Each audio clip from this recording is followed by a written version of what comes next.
Hello guys, मैं लीनू और आप लोग को स्वागत है आप लोग का यूट्यूब चैनल लीनू हेल्थ में।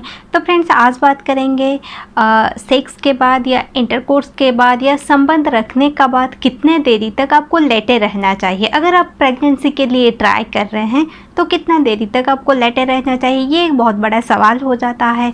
अगर कोई भी प्रेगनेंसी के लिए ट्राई कर रहा है, कंसीव नहीं हो रहा है, तो मन में हमेशा ये रहता है मैं तो इंटरकोर्स के बाद इमीडिएटली वॉशरूम चली गई थी, इसके वजह से ही मेरा जो है कंसीव नहीं हो रहा है। तो ये सवाल हमेशा रहता है। तो फ्रेंड्स, अगर आप ये चैनल में नए हैं तो प्लीज़ चैनल को सब्सक्राइब कर लीजिए, साथ में नोटिफिकेशन बेल आइकन को भी प्रेस कर लीजिए। तो आज का टॉपिक स्टार्ट करते हैं।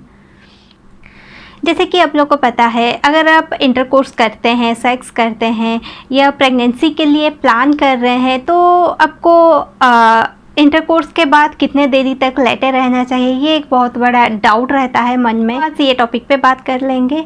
अगर आप इंटरकोर्स कर रहे हैं तो उसके बाद ऐसा कोई टाइम फिक्स नहीं है कि आपको इतना देरी तक लेटे रहना चाहिए कि आपका कंसीव हो जाएगा। तो फ्रेंड्स, पहले कुछ बेसिक चीज़ें उसको बात कर लेते हैं। जैसे जब भी आप इंटरकोर्स करते हैं, सेक्स करते हैं, तो जब अंदर में इजाकुलेट होता है, हस्बैंड का स्पर्म जाके वजाइना में इजाकुलेट होता है, तो उसमें से जो है 80 से 85% जो सीमेन है, स्पर्म है, वो बाहर आ जाता है। जो स्पर्म बाहर आता है तो बहुत सारा महिलाओं का मन में ये भी डाउट रहता है कि जब वॉशरूम जाते हैं कि मेरा जो सीमेन था या स्पर्म था वो बाहर तो आ गया, फिर मेरा कंसीव कैसे होगा, ये एक सवाल रहता है। बट आपका क्या होता है, जितना अंदर जाना चाहिए वो चला जा चुका होता है, और बाकी जो है ये 100% जो है अंदर नहीं जाता है, 10 से 15% तक अंदर जाता है। बाकी रिमाइनिंग जो रहता है वो बाहर ही आ जाता है। तो ये जो बाहर आना टोटली नॉर्मल है। अगर आपके साथ भी ऐसा हो रहा है तो ये पूरा नॉर्मल चीज़ है, इसके लिए आपको टेंशन लेने वाली बात नहीं होता है। तो फिर बाकी जो रहा 10%, 15% या 20% जो अंदर जाता है, वजाइना के थ्रू यूट्रस में जाता है, उसको एटलीस्ट ऐसा टाइम फिक्स नहीं है। अगर आप इमीडिएटली, बहुत टाइम ऐसा होता है इंटरकोर्स के बाद, बहुत सारा कपल्स जो है इमीडिएटली बेड से उठ के वॉशरूम चले जाते हैं, फिर भी उनका कंसीव हो जाता है। कोई अगर प्रेगनेंसी अवॉइड करना चाहता है तो ये सोचता है जब हम इंटरकोर्स करते हैं तो इमीडिएटली उठ जाएंगे। बट ऐसा होता है कि अगर आप इमीडिएटली उठ भी जाते हैं, बहुत टाइम ऐसा होता है, कुछ सीमेंट्स है, कुछ स्पर्म्स है जो 1 मिनट, 2 मिनट, 3 मिनट के अंदर में भी यूट्रस चले जाते हैं। वंस यूट्रस जाने का बाद और वो बाहर आने का चांसेस जो है वो बिल्कुल नहीं है। धीरे धीरे वो फॉलोपियन ट्यूब में जाते हैं। अगर आपका उसी टाइम ओव्यूलेशन होता है देन फर्टिलाइज हो जाता है या बेबी कंसीव होने का प्रक्रिया जो है शुरू हो जाता है।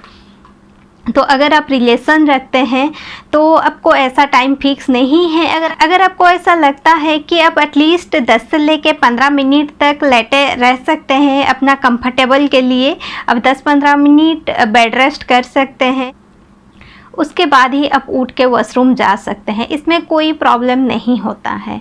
और बहुत सारा क्वेश्चन ये रहता है कौन सा पोजीशन से कंसीव इजीली हो जाएगा। ऐसा कोई भी पोजीशन फिक्स नहीं है कि ये पोजीशन करने से आपका जो है कंसीव हो जाएगा, बट सब पोजीशन में कंसीव होता है।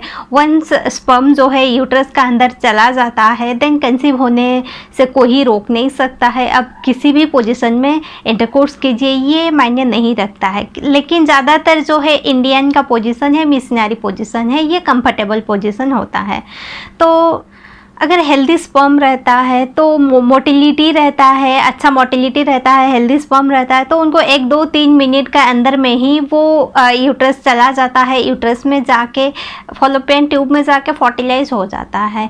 तो अगर आपका मन में ये सवाल रहता है कि इंटरकोर्स के बाद कितने टाइम तक लेटे रहना चाहिए, आपका एटलीस्ट आप 10 से 15 मिनट तक लेटे रह सकते हैं, बट नहीं रहने से भी कोई प्रॉब्लम नहीं है। अगर आप ट्राई कर रहे हैं, कुछ दिन से कंसीव नहीं हो रहा है, तो आप एटलीस्ट 10 मिनट से 15 मिनट तक लेटे रह सकते हैं।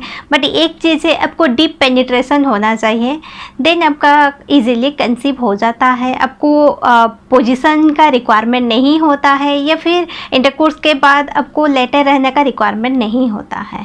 तो बहुत सारा महिलाएं ऐसे हैं, मन में ये सोचते हैं अगर हम वॉशरूम चले जाएंगे तो सब बाहर निकल जाएगा, तो हम लोग वॉशरूम नहीं जाएंगे। बट महिलाओं के लिए ये ज़रूरी हो जाता है वॉशरूम जाना। अगर वॉशरूम नहीं जाते हैं वो समय, तो आपको जो इन्फेक्शन होने का चांसेस रहता है। तो इसलिए अगर आप इंटरकोर्स के बाद 10-15 मिनट रेस्ट लेने का बाद आप एटलीस्ट एक बार वॉशरूम जाके क्लीन होके आप सो सकते हैं, इसमें कोई प्रॉब्लम नहीं है। तो फ्रेंड्स, अगर आज का वीडियो आप लोगों को इन्फॉर्मेटिव लगे, हेल्पफुल लगे, तो प्लीज़ वीडियो को लाइक एंड शेयर कीजिए।